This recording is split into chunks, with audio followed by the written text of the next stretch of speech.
Good morning to you. It is 8 o'clock on the start of your Tuesday morning. Welcome to Second Cup. Glad you're with us to start the day.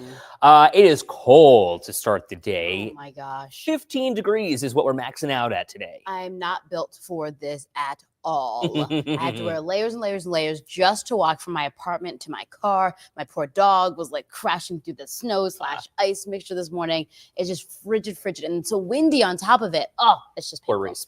Okay, so as we mentioned yesterday, Second Cup is now a half hour, so we're thrilled to be extending this by an extra 5 minutes, which doesn't seem like a lot, but you're going to get a lot more information, especially as Aaron tracks that 7 weather forecast for us. So we'll join him about 8:26 or so as he does the weather on TV and here on Second Cup, and then he'll join us for a quick minute at the end.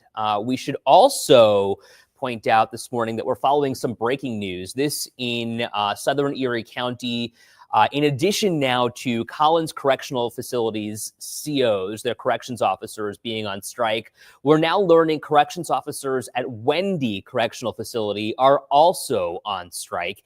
Here are 2 pictures coming into the newsroom this morning from that strike in or outside of Wendy. You can see a number of these people are supporting those folks at Collins as well. The question is, and this is something that we're trying to get confirmed, is this in fact spreading now across the state? Not just Collins, not just Elmira. Obviously, we're seeing Wendy now, but are there others? Does this mean Attica? Is this going to keep going? Are we going to see more of this? Some of those signs saying enough is enough. We mentioned earlier, it seems like we're reaching a boiling point when it comes to corrections officers. A lot of them telling us they don't feel safe. They want better working conditions. And at this point, they are just not going to show up to work. They know that this is not necessarily the right way to go about the protest. Technically, it's illegal according to the union, but they don't care. They're going to get out there and have their voices heard. Lori joining in the conversation this morning. Good morning to you, Lori. She says Wyoming and Attica have also joined their brothers and sisters. You're right, though. So this is not a union-sanctioned protest, and strikes are against the law. Went for these corrections officers, the Taylor Act, and they understand that their fines and their disciplinary action will likely be the result here. But they don't want to work in these conditions anymore. These strikes are not because of a broken machine or a poor culture inside a factory. This is a matter of what they say, really life or death for them, because we've seen a number of COs hurt, especially at Collins over the last couple of months. We've seen problems inside these facilities when it comes to what's in the mail, chemical hazards. These people are dealing with murders and rapists, not a boss who says, get back to work. And I think there's that fear associated with it. I can't imagine waking up in the morning and not knowing what you're going to get into, what behavior you're going to have to deal with. And one of the things that they want is to get rid of the HALT Act. That's one of it's like number 1 on their list of demands that they have. And the HALT Act, it changed how they deal with solitary confinement. Right. Now they're limited. They can't really send people into solitary anymore. So I think when it gets to that point where you're like, okay, this person's causing a disruption, this inmate, normally you would send them to solitary. They can't really do that anymore. So they just kind of have to deal with, God knows what in there. And some of the bigger problems here is the mandated overtime. They want better pay for that overtime that they're mandated to be there. And they also want the state to understand that cutting staff is a non-starter. Well, and there was a letter that we got that said they want to cut it to where it's 70%. This is that list of demands we were telling you about. It's a long list. They've got a lot of things they want to see. So that number 2 there is what we're talking about. No 70% staffing reduction and reassignments, which is what has been called for across the state. Casey, good morning to you. Can you blame them? It's horrible. Working 24 to 32 hours in dangerous conditions on no sleep. Lori says it's long overdue. Lauren, good morning to you. She says this is crazy. We treat prisoners better than the workers. Anita, the curtain is finally lifting. Ace says solitary confinement is inhumane. And that's kind of the other side to this, right? Mm-hmm. That's what the HALT Act is preventing. They're saying that putting somebody alone in a cell for 24 hours or longer is inhumane. Right. And it limits the kind of people you can put in there as well. People who are disabled or of a certain age. Connie chiming in saying the governor needs to fix the problems that she made. See, and this, I don't know this is necessarily a Governor Hochul thing. I think this is Right. something that she walked into from Governor Cuomo. A lot of this was instituted during the Cuomo administration that we should point out she was a part of as lieutenant governor, but we know that they didn't necessarily have the best relationship. Right. Nonetheless, this is something that she has picked up and has acquired, so to speak, and is now having to deal with the repercussions. Of course, the state here, the leadership has to say something, but we are just getting word in from the union leaders. This is Kenny Gold, who we've been talking to. He says there are strikes at Wendy, Attica, Collins, Lakeview, Wyoming, Elmira, Auburn, and several others across the state. He's about to drive to Albany, but we're going to hear from him soon. And so the state basically says we need to continue operations here. We saw that statement yesterday from the Department of Corrections and Community Supervision, talking about how they're working with the CEOs to make sure that things continue on here inside the prison, because the people who are there right now, from what we're hearing, have to stay there and are not allowed to leave. So they're on 36 hours at this point. Yeah, Robin chiming in. Good morning, Robin. Governor Hochul does have the power to fix things, even if she didn't initiate the issue. I think that's the point. She inherited the problem, but what now? What happened? Anita basically also had worked inside the prisons for a long time. She said she retired in 2017, and this was just starting to escalate. So again, under the Cuomo administration, but again, Governor Hochul, then Lieutenant Governor, was part of that administration. Maureen says, don't do the behavior that gets you put in solitude. Casey says she has every chance to fix it and is not. John says, need a new governor. Tell her to work 24 straight hours. And this is a good question from Marguerite. Yeah. Can the state call in the National Guard? I don't know. Can they not? I don't know. I'm not entirely sure what the protocol would be here, but I would imagine if things escalated to that level that they could, but I don't know what point you have to get to here. Well, because, I don't know. I mean, the military can't serve in a policing capacity. Mm-hmm. So I don't know if...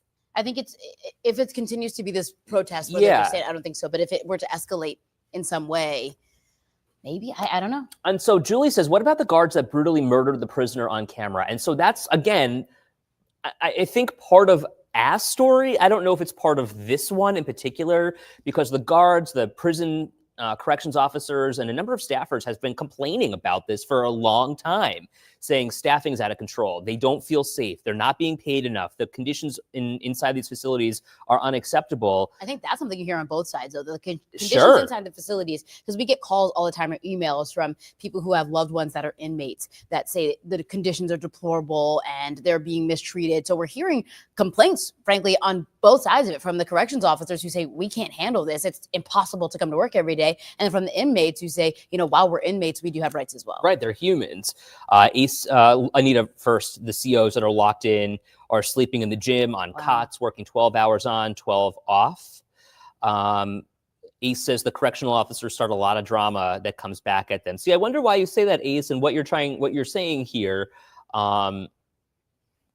because I wonder what your experience has been, or whether you're just kind of, I don't mean to say this rudely, but respectfully, perhaps on the outside looking in. So I'm interested in what your perspective is here. Where you're coming from with that.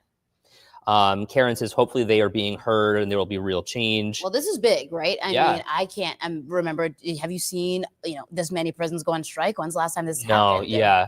This is pretty big for this many workers to stand up and say, we are not coming to work. The conditions, we've endured too much. This can't happen any longer. And you want to reduce our staffing? I mean, they're really standing up and making a huge statement here. So hopefully we see some change. So we have documentation from the state saying that 70% is the new 100. Kathy says, know a lot of CEOs in this area. The mandated OT wouldn't be allowed for state hospital nurses and doctors. Why COs? Casey is saying of the prisoners, it's not a Hilton, it's a prison. James says, unfortunately, New York residents in New York City aren't talking about this because the city is dealing with a toxic and corrupt mayor. A lot going on downstate. Roxanne says inmates are running the asylum with all the rights they have. Let's look into these convicted criminals' rights. And Lauren, while I agree prisoners have rights, I think the COs need safe conditions first. Fair. I mean, whatever way you slice it, it sounds like there's a lot of work that needs to be done, and a lot of possibly money, help, resources that need to go to these prisons. either way. You know, when you consider the funding that is necessary to staff a jail around the clock, I mean, what's the shortage looking like? How many people actually want to do this job? Beyond that, how often are they getting raises and seeing those quality of life issues, you know, time with their family, benefits, vacation? I mean, obviously state benefits are one thing, and, you know, everyone wants those state benefits, but at the end of the day, are they making enough money to support a family? Yeah, Anita chimed in and said 1979 was the last strike, because we were talking about, you know, when have we seen something like this before? 1979. And then Ace chimed in to answer your question here about his perspective, where he's coming from. He's saying that correctional officers smuggle drugs, phones, and contraband, and play both sides. You know, but I also think it might be unfair, a little bit unfair, to paint with a broad brush. I see what you're saying, Ace. Yeah. But, you know, I think that when you're talking about a group of people, it is best to reserve judgment for the one or two, or, you know, the handful who are bad, you know, as opposed to generalizing and painting with a broad brush. And James chiming in, prisons offer many employment opportunities, but based on this, who wants to work in one? Right. Especially when you're hearing the stories and you know, seeing the reaction here. And that's my point, right? Della's wondering, can we send a reporter out there to talk to the strikers? So yeah, we have a crew on the way right now, and we have those pictures, those two pictures from the strike at Wendy. This is, you know, we also sent a photographer overnight to Collins, we should point out. And at Collins, there was no strike overnight. We're going to check out Collins. We're going to check out Attica. We're going to go around the horn, all around Western New York here. People on it, don't worry. Our Derek Hyde has been doing a great job, frankly, covering this. I mean, even when it comes back to 6 months ago, when we're talking about the issues at Collins with the drugs or poisoning or whatever was happening. But it's all been very confusing. I think that's another thing here. We've been talking about, okay, the information we're getting from the state and the information we're hearing from people might be conflicting. We don't actually really know what's going on. They had that 3-day frisk where they recovered 23 weapons. Right. But what actually happened to get to that point? The state's statements have been contradictory. They don't make sense. They've said there's no use of force, and then there's use of force. So here's my concern, and you know, I'm not naive here. New York State has a public relations problem on its hands right now. And I personally, as you know, for the 7 News I team, have requested documents, official complaints that have been filed with the State Department of Corrections, from those COs, those staffers, employees at those DOCS-run facilities, the state-run facilities, trying to figure out, okay, what are they complaining about specifically? What are the issues here? And how long has this been going on? But every single time I'm supposed to get these responsive documents back, or a response for the state with some sort of, you know, document dump, they say, oh, we need more time. And I think it's important to point out what you're asking for. You're not asking for like a giant list of numbers. You're not asking for private, you know, wild information. You're just asking, what are the issues that people are having? Right. What are the complaints? People have complained. Show me those complaints. Photocopy the letters and send them over. It is that simple. Use but the Xerox. The state literally cannot even do that. This has been going on since August. And this is a huge problem that is pervasive, not only in this department, but in the executive branch. Governor Hochul's office is not transparent when you want information from them. I'm still waiting for things from her office that have been months in the making. You know, it is a routine problem in New York State that we try and say that we preach transparency and that everything is done in sunlight, when in reality, it's the complete opposite.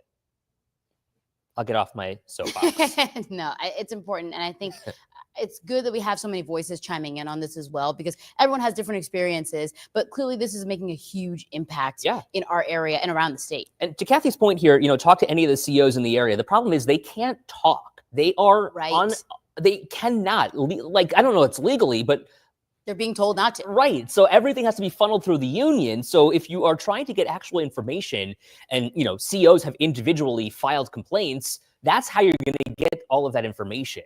Right. It's tough. I mean, they're limited. We're limited as to what we can do. So we can only talk to the union, and then we have to deal with the state, and the state will give us, you know, 2 sentences of like, oh yeah, here's what happened. Of a contradictory statement.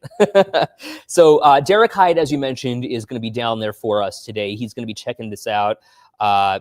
Lori says New York State tried to sweep things under the rug. Retirees can talk. Anita says, hey, Anita, I'm calling on you, girl. Talked to a couple people before, but Anita, I mean, all perspectives are welcome here. We want to hear from people, especially when we're in kind of a bind, right, with who we're able to talk to. So if you know people, if you're willing, if you got the time, I mean, we're going to keep following up on this. So we'll keep you posted. WKBW.com is going to be your best source here. And we'll keep you posted as we get more information coming into the newsroom about what exactly is going on at Wendy and all across the area around Western New York, Attica, Wyoming, a bunch of other places as well. Do you want to talk about the plane crash? Yeah, I'm just trying. So, Aaron, we just got some new video into the newsroom from this plane crash. And Aaron, I wonder if you can share that with our audience here on Second Cup. It's in our email. And if we share our screen, it looks like it's from inside the plane. Oh my gosh. And I want to make sure... Passengers apparently sitting upside down before they got out of the plane because they were upside down, that plane belly flopping over. It's kind of frightening. I mean, when you consider that these people are walking on the ceiling of the airplane to get out.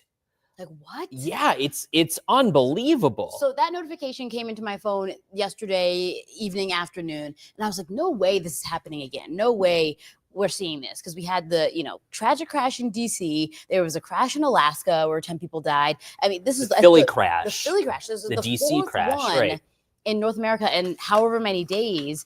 And, thankfully, from what we know, everyone survived. There was a couple people that were sent to the hospital. But here's this video of people getting out of the plane here. And in the video, you can hear them in the background saying, put that phone away, put that phone away. And the plane's just upside down. So what happened here? What led to the plane flipping over? How does this happen? This is a Delta flight. It was going from Minnesota to Toronto. I mean, right in our backyard, really, 2 hours away. I can't imagine being on a plane and dealing with this. And we shared the voice of one of the people on the plane earlier this morning, and he was trying to explain it. He's like, it was a hard landing, and then we were on our side, and the plane flipped over, and all of a sudden they're telling us to evacuate. It's horrifying. Kelly wondering what is going on. 3 in a row here. This is actually the 4th. So when you consider something is going on, is 1 or 2 a coincidence, but is this now indicative of a larger problem? The Canadian Transportation Board now investigating this one. One of my friends says she's going to become a train person at this point. I mean, that's also dangerous too. We see derailments there. Anita, my grandsons were flying yesterday. I was pretty shook until they landed safely. James flew Delta yesterday. Gee. Linda says, you couldn't pay me enough to fly in a plane. Hard landing, Della says. Keep your seatbelt on until you come to a complete stop. I've always done that, says Donna. Cindy, too many plane accidents. Is it safe to fly? So let's put this into perspective here, because we don't want to say, I'm never flying again. It's so unsafe to fly.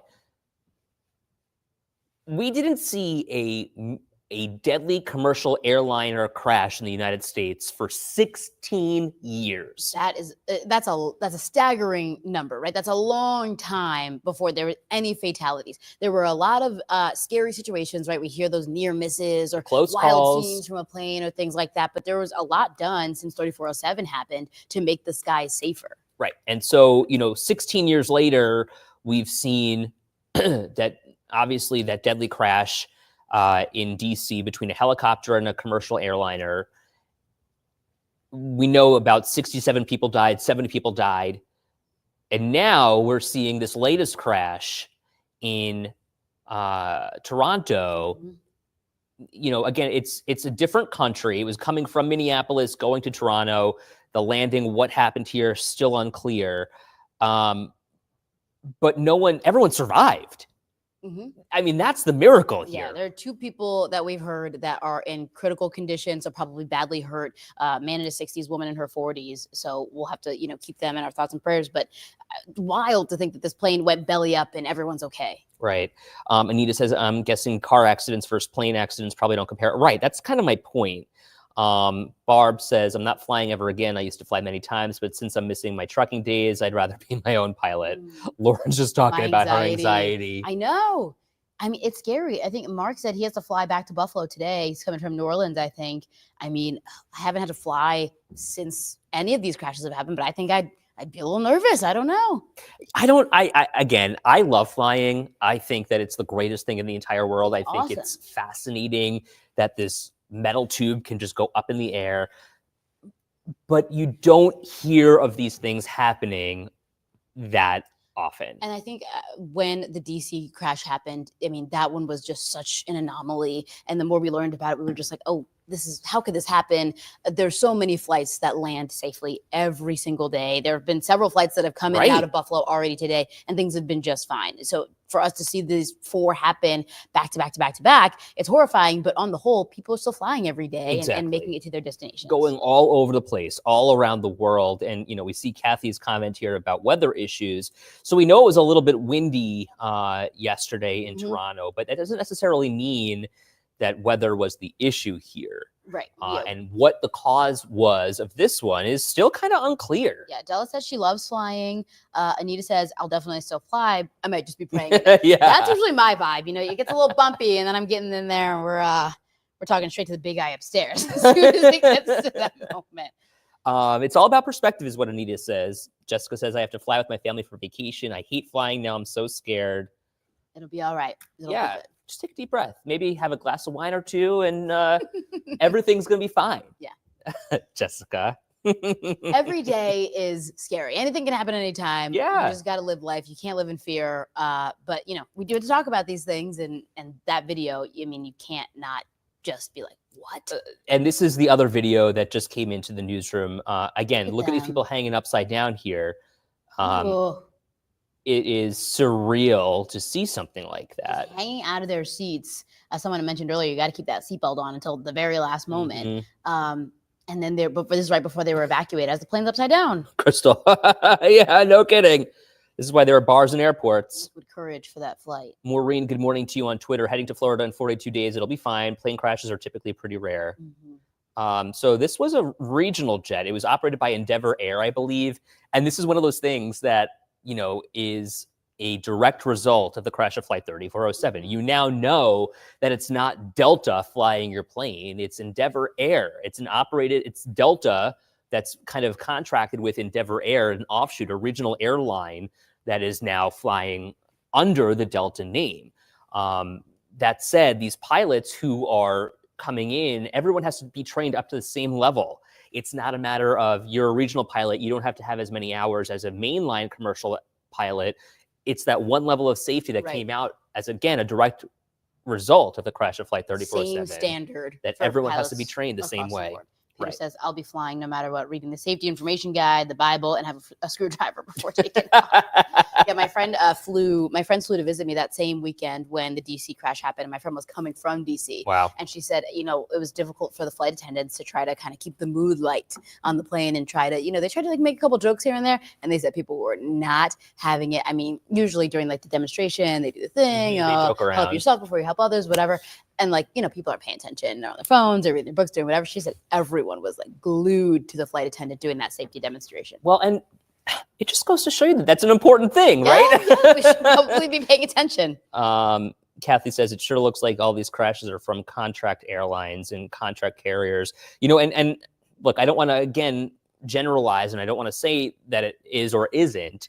But these pilots who are traveling regionally have the same training now as those mainline pilots. It's no different. Mark saying, what's the maintenance of that plane? Great question. Yeah, we don't know. Find out. And then Lori asking the question, is there a shortage of air traffic controllers? There has been in the past. I don't know if this affected that or not, but there has been a shortage of air traffic controllers. It's so interesting. CBS News put something out within the last 2 weeks or so. It was after the DC crash, talking about air traffic controllers and where each airport, each control tower ranks in terms of staffing levels. And it was interesting to see where Buffalo ranked. And it was actually pretty good comparatively. In terms of staffing levels, Rochester has, according to this, a worse staffing issue compared to Buffalo. Yeah. So it was kind of interesting to kind of just go through that and see where each one stood. Oh, Joyce has to go feed her birds. Okay, sounds good. Don't the birds fly south? Why are they still Seriously. here? I don't know. Oh my goodness. Paul is saying, I feel like it was all weather related. And again, we don't know what exactly caused that, but we see the result. We see the people who were critically hurt. We see the people who, are upside down on the airplane and escaped miraculously. I mean, I don't know what I would do in that situation. I'd be freaking out. I'd be calling my mom. Right. Okay, so we're going to join in with Aaron. We see Michael and Tori doing deals and steals right now on GMA, but Aaron is going to be tracking that 7 weather forecast for us. It is super cold to start the day, and I couldn't believe this, a number of schools who aren't on winter break right now. Right, that's like Star Point, some Dunkirk schools, Niagara Falls City schools. They all plan to come into school as normal today, but as soon as they saw that, I mean, the wind chills, -20 almost. Right. So Star Point closed, Niagara Falls is closed today, Dunkirk is closed today, and then we know Fredonia also delayed 2 hours. We have those scrolling at the bottom of your screen if you're watching on TV. And, this really doesn't stop anytime soon. No, well, I mean, we just have to pray for freezing, which doesn't come until the weekend. I think we're going to be above freezing, knock on wood, once we get to Monday. No kidding. So you just got to hold on until the end of the week. I was saying a little bit earlier that I've got about a half inch of ice on my sidewalk, and while things have melted, and you tell me, I mean, is this affecting your house? Is this affecting your sidewalk, your basement? While things have melted, you try and make an impact on that ice, but it's just so thick. It's too much. It's too much to do it. And I was saying earlier how I got stuck in the snow yesterday. Yeah. Some of those side roads just haven't been touched for so long. And then you had the snow drift yesterday. It was just compounding winter problem on winter problem. So Lori is wondering when it's going to clear up. We're going to have Aaron. We're going to pipe in Aaron's weather forecast that he's going to do on TV. He'll simulcast here on Second Cup. So as you can imagine, I'm stalling a little bit. Trying to fill the time. Kathy says in Hamburg, we got the least of it for once. Yeah, really hit the North Towns, Niagara County area. Lynn says North Tonawanda is back to school tomorrow. We head off Monday and Tuesday. Okay, so there you go. I know, no more ice. I'm over it. That's the worst part. I would be okay if it was just like a big storm or something. Shovel it, whatever. The ice is the. Mark says with the shortage of ice melt, it's a big problem. So I went to. Oh, here we go. Good morning, everyone. We're checking out traffic right now. Here's a view of the 90 as you try to get onto the 33. So that is the 90 going westbound right there. And there's a couple of vehicles that were in an accident earlier. They're still clearing out that. So just heads up in that area as you're going on to the 33 inbound. We do have a cold weather advisory posted for most of Western New York and Northern Pennsylvania until 10 a.m. today. Wind chill still well below zero. We also have a winter weather advisory in effect for Niagara County through 1 p.m. on Wednesday, and a lake effect snow warning in effect for Orleans County through 1 o'clock tomorrow as well. Checking out the radar right now. We have partly sunny skies and some snow showers well north of Buffalo. That's where most of the activity is going to be for today into tomorrow. Medina, Albion, Carleton, over toward Royalton and Heartland, Somerset, getting some light snow off of Lake Ontario. 8 in Buffalo, 8 in Niagara Falls, but it feels like it's 10 degrees below zero for Buffalo and the Falls, 14 below in Jamestown. Winds will be an issue today, again, gusting over 30 miles per hour, 30 to 35 miles per hour this afternoon. Here's your hourly forecast for today. Partly sunny this morning, and then mostly cloudy. A few snow showers this afternoon with that cold breeze. Temperatures only in the teens. We'll have that snow mostly north of Buffalo today, tonight, and into Wednesday. Thursday, a different story where we all get some light snowfall. A general 2 to 3 inches of accumulation Thursday morning through Friday morning for the entire area. Not a major event, but enough to slow things down just a bit. Your forecast for today, partly sunny with a cold breeze, some scattered snow showers, mostly north of Buffalo, your high 15. Tonight, we're down to 7. Wind chill value is about 15 degrees below zero. Tomorrow, winds will be lighter. High is only in the upper teens. Thursday, near 20 with a general light snow. Mid-20s Friday, upper 20s Saturday, low 30s Sunday. Wow, we are finally above freezing on Monday with highs in the mid-30s. So we got about a minute left here on Second Cup. Linda says, so glad Brant isn't in the picture. It was nasty yesterday. I couldn't see my neighbor's house. Aaron, maybe what you can do is just with the last 30 seconds or so here, give us an idea of when these temperatures warm up. Okay, well, there's the 7-day showing highs finally back in the 30s on Sunday, mid-30s there on Monday. So it's finally, this is the coldest day on our 7-day forecast. Finally start to break through this real cold snap as we get into the second half of the weekend and into next week. So just gotta get through today, really. Today and tomorrow, high in the teens, but also tomorrow will not be as windy. Today, get through this, and then things do get a little bit better. But tomorrow morning, it'll still be frigid as some of the kids are going back to school. The sun will come out tomorrow. Yeah, It won't right. heat you up, but it'll come out tomorrow. Appreciate your comment here, Anita. Thank you, WKBW, for being vigilant on this correction story. Keep it going. It's not nearly over, she says, and we'll be on it for you. Have a great day. See you guys.